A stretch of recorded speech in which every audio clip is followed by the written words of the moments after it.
શાંતિ 18/4/2025 આજના મીઠા બાબાના મધુર મહાવાક્ય।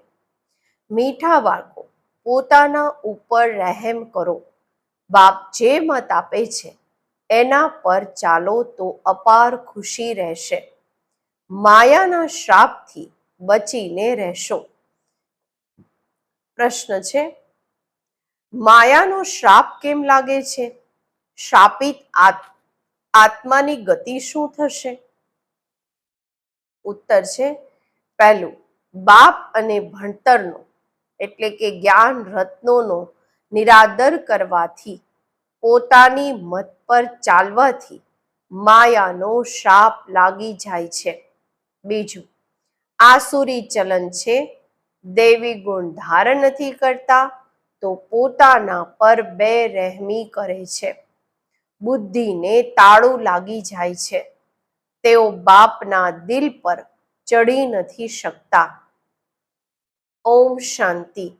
રૂહાની બાળકોને આ તો હવે નિશ્ચય છે કે આપણે આત્મ અભિમાની બનવાનું છે અને બાપને યાદ કરવાના છે। માયારૂપી રાવણ જે છે તે શ્રાપિત દુઃખી બનાવી દે છે। શ્રાપ શબ્દ જ દુઃખનો છે, વારસો શબ્દ સુખનો છે। જે બાળકો વફાદાર ફરમાન બરદાર છે તે સારી રીતે જાણે છે। જો ના ફરમાન બરદાર છે તે બાળક નથી। ભલે પોતાને કાંઈ પણ સમજે પરંતુ બાપના દિલ પર ચડી નથી શકતા, વારસો પામી નથી શકતા।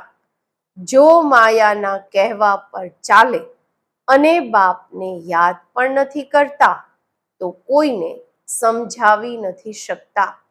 એટલે પોતાને પોતે જ શાપિત કરે છે। બાળકો જાણે છે માયા ખૂબ જબરજસ્ત છે। જો બેહદના બાપનું પણ નથી માનતા તો માયાનું માને છે, માયાના વશ થઈ જાય છે। કહેવત છે ને, પ્રભુની આજ્ઞા માથા પર। તો બાપ કહે છે, બાળકો પુરુષાર્થ કરી બાપને યાદ કરો તો માયાના ખોળાથી નીકળી પ્રભુના ખોળામાં આવી જશો। બાપ તો બુદ્ધિવાનોના બુદ્ધિવાન છે। બાપનું નહીં માનો તો બુદ્ધિને તાળું લાગી જશે। તાળું ખોલવાવાળા એક જ બાપ છે। શ્રીમત પર નથી ચાલતા તો એમના શું હાલ થશે? માયાની મત પર કાંઈ પણ પદ મેળવી નહીં શકો। ભલે સાંભળે છે પરંતુ ધારણા નથી કરી શકતા, ન કરાવી શકે તો એમના શું હાલ થશે? બાપ તો ગરીબ નિવાસ છે। મનુષ્યો ગરીબોને દાન કરે છે તો બાપ પણ આવીને કેટલું બેહદનું દાન કરે છે। જો શ્રીમત પર નથી ચાલતા તો એકદમ બુદ્ધિને તાળું લાગી જાય છે। પછી શું પ્રાપ્તિ કરશે?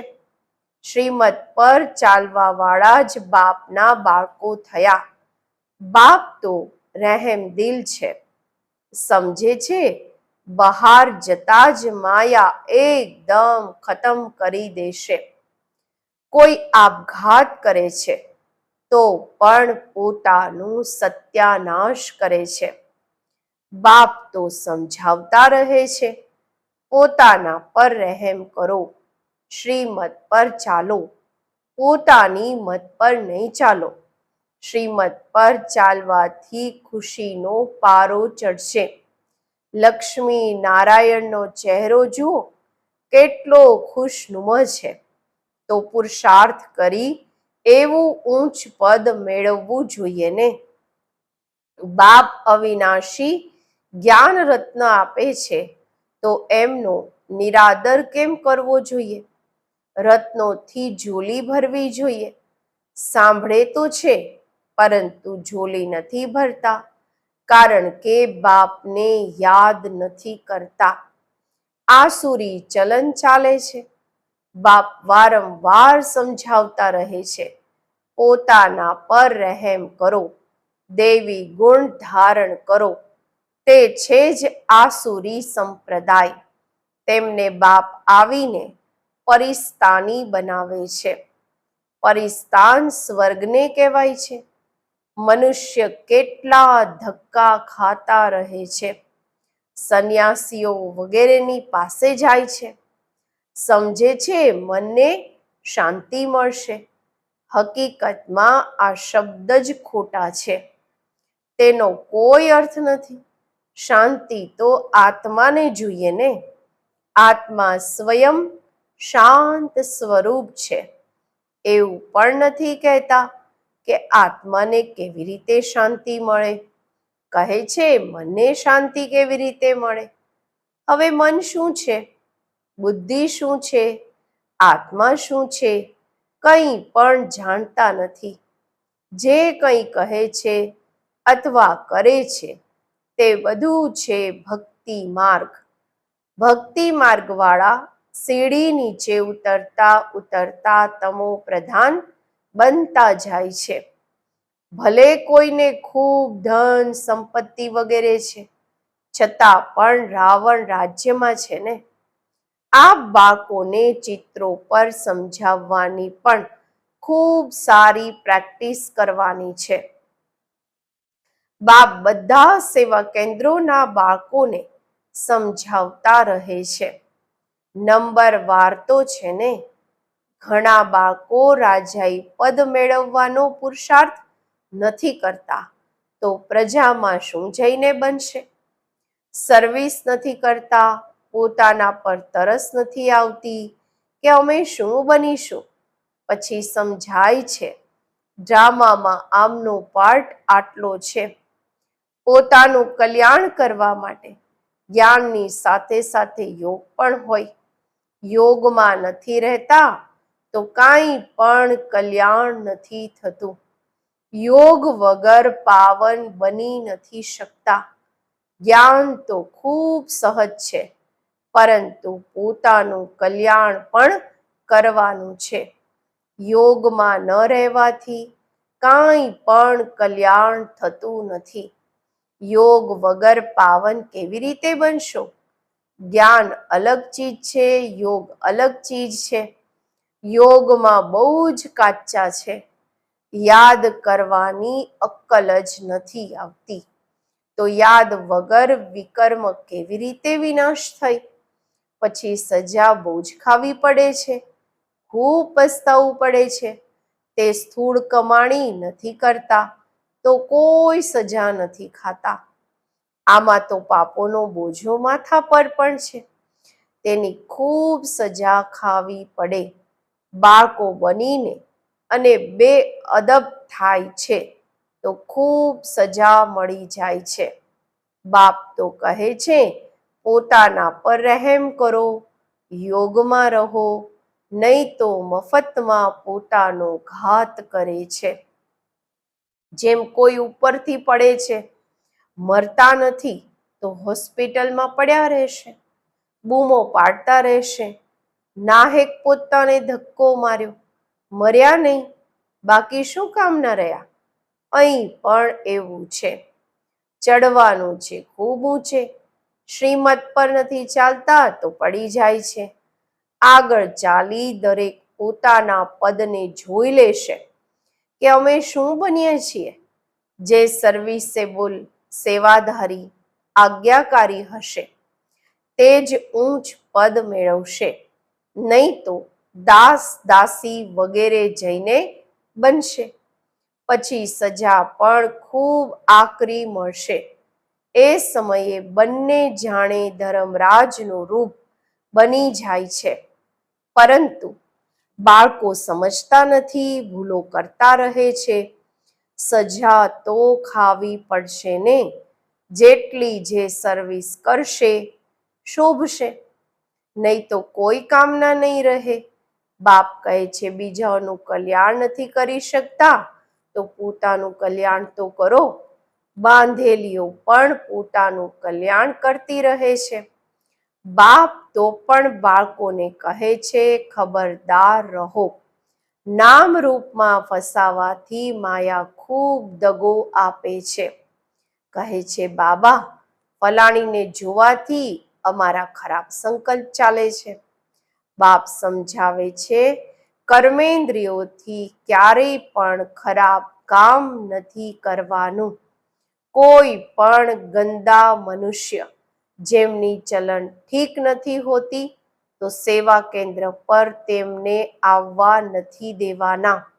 સ્કૂલમાં કોઈ બદચલન ચાલે છે તો ખૂબ માર ખાય છે.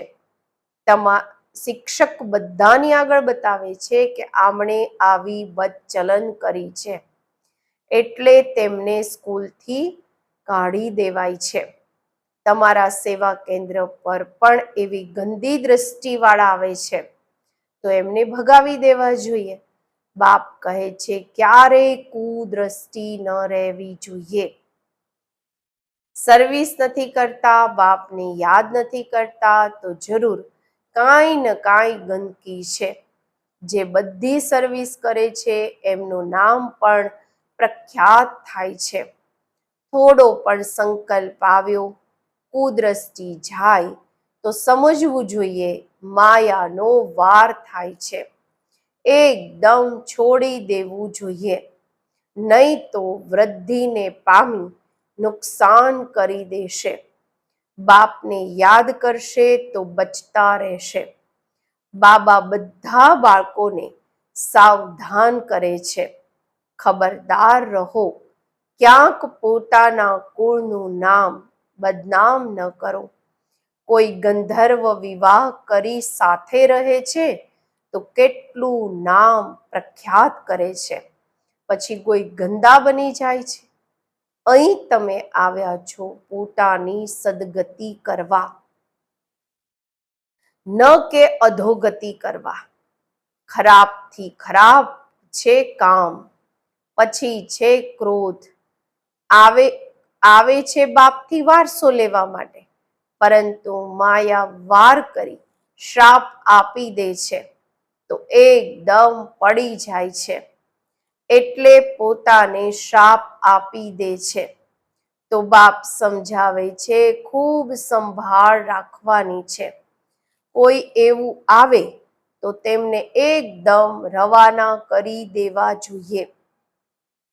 દેખાડે પણ છે ને, અમૃત પીવા આવ્યા પછી બહાર જઈને અસુર બની ગંદકી કરી. તેઓ પછી આ જ્ઞાન સંભળાવી ન શકે, તાળું બંધ થઈ જાય છે. બાપ કહે છે, પોતાની સર્વિસ પર જ તત્પર રહેવું જોઈએ. બાપની યાદમાં રહેતા રહેતા અંતમાં ચાલ્યા જવાનું છે ઘરે. આજે બાબા કહે છે, ગીત પણ છે ને, રાત કે રાહી થક મત જાના. આત્માને ઘરે જવાનું છે. આત્મા જ રાહી છે. બાબા કહે છે, આત્માને રોજ સમજાવાય છે, હવે તમે શાંતિધામ જવાના રાહી છો. તો હવે બાપને, ઘરને અને વારસાને યાદ કરતા રહો. પોતાને જોવાનું છે, માયા ક્યાંક દગો તો નથી આપતી. હું પોતાના બાપને યાદ કરું છું. ઊંચેથી ઊંચા બાપની તરફ જ દ્રષ્ટિ રહે. આ છે ખૂબ ઊંચો પુરુષાર્થ. બાપ કહે છે, બાળકો, કુદ્રષ્ટિ છોડી દો.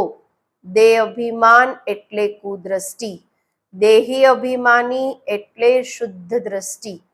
તો બાળકોની દ્રષ્ટિ બાપની તરફ રહેવી જોઈએ. વારસો ખૂબ ઊંચો છે. વિશ્વની બાદશાહી ઓછી વાત છે. સ્વપ્નમાં પણ કોઈને નહીં હશે કે ભણવાથી, યોગથી વિશ્વની બાદશાહી મળી શકે છે. ભણીને ઊંચું પદ મેળવશો તો બાપ પણ ખુશ થશે. બાબા કહે છે, શિક્ષક પણ ખુશ થશે, સદગુરુ પણ ખુશ થશે. યાદ કરતા રહેશો તો બાપ પણ લાડ કરતા રહેશે. બાપ કહે છે, બાળકો, આ ખામીઓ કાઢી દો. નહીં તો મફતમાં નામ બદનામ કરશો. બાપ તો વિશ્વના માલિક બનાવે, સૌભાગ્ય ખોલે છે. ભારતવાસી જ 100% સૌભાગ્યશાળી હતા, તો પછી 100% દુર્ભાગ્યશાળી બને છે. ફરી તમને સૌભાગ્યશાળી બનાવવા માટે ભણાવાય છે.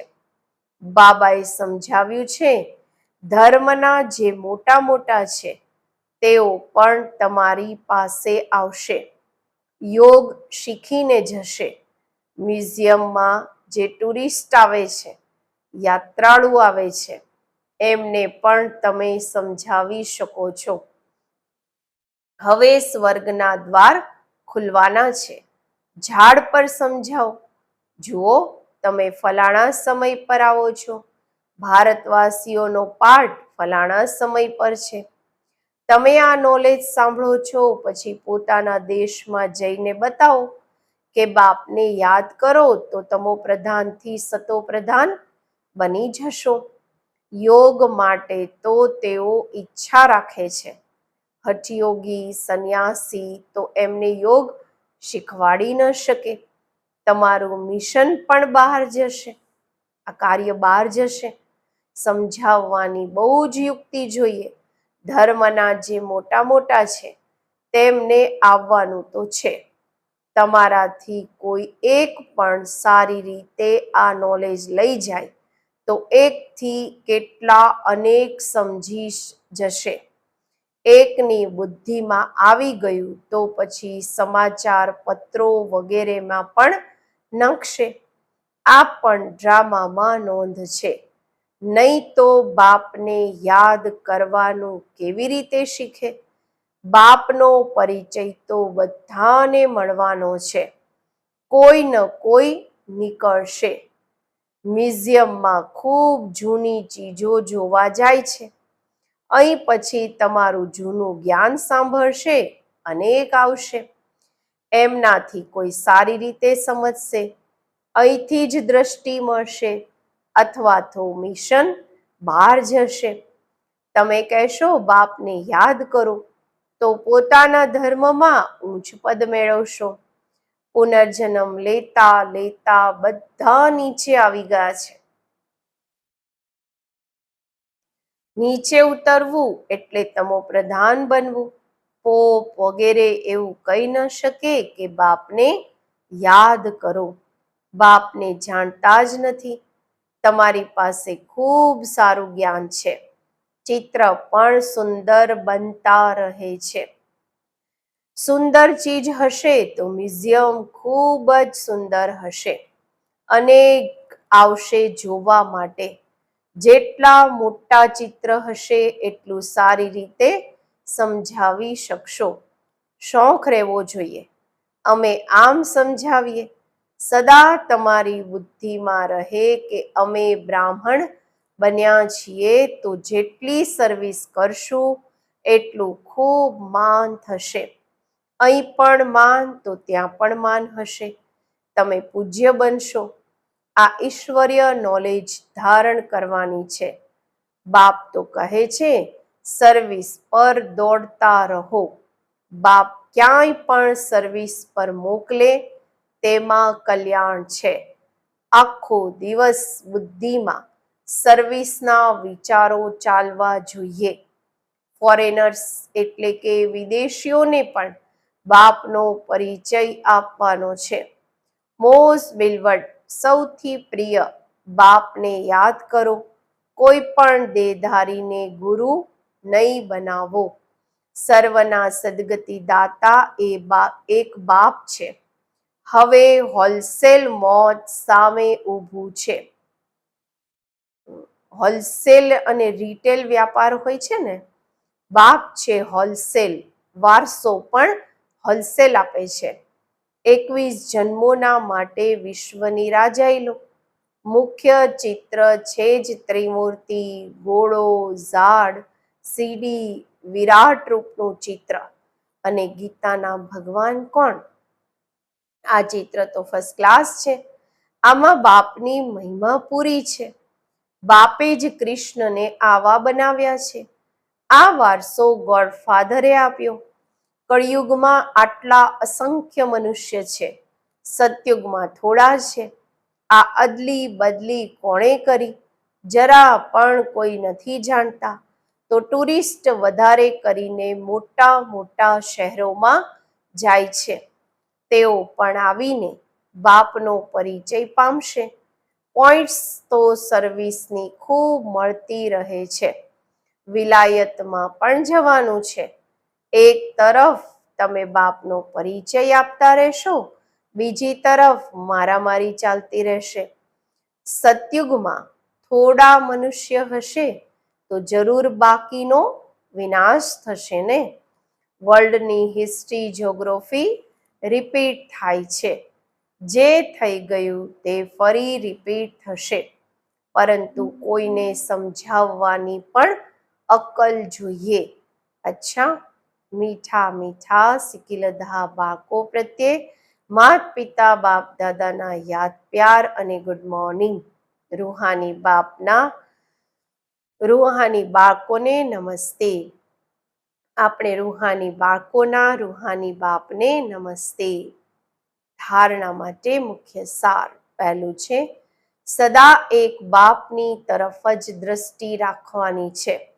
દેહી અભિમાની બનવાનો પુરુષાર્થ કરી માયાના દગાથી બચવાનું છે. ક્યારેય કુદ્રષ્ટિ રાખી પોતાના કુળનું નામ બદનામ નથી કરવાનું. બીજું, સર્વિસના માટે ભાગદોડ કરતા રહેવાનું છે. સર્વિસેબલ અને આજ્ઞાકારી બનવાનું છે.